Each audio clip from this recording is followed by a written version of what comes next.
We have with us here today Dr. Bender, who has been awarded the top paper award for this year in hypertension, and this is in the basic science category.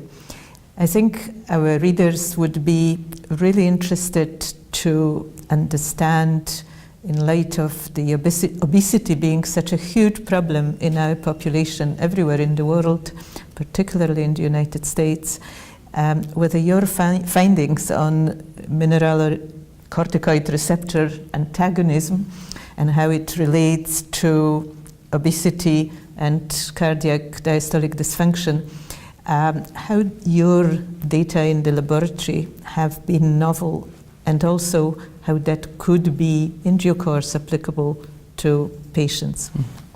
Yeah, I think that's a great question, and I think that around the time our study was published, I think there was the epidemiologic evidence that kind of, I would say, supported our findings. The post hoc analysis of the TOPCAT trial that showed that patients in the Americas benefited more from the mineralocorticoid receptor antagonism than did the patients from Russia and Georgia.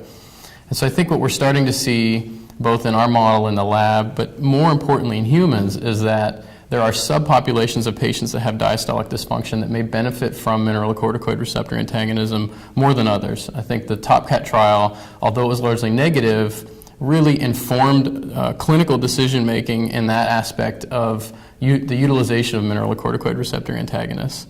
And so now I think it's just a matter of diving deeper into the phenotypes of diastolic dysfunction and heart failure with preserved ejection fraction to really inform the use of mineralocorticoid receptor antagonism in the clinic for these different subpopulations of patients.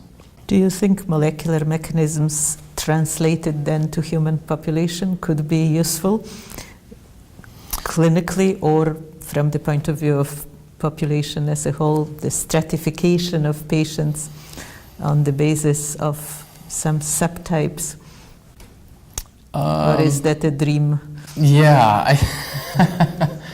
The molecular mechanisms, I think, you have to ask the question, are they the same in these subpopulations? And I would, to my mind, I would probably wager that they're not quite the same. You have some patient populations that have some hypertension involved, and you have some patients that have some kidney injury involved.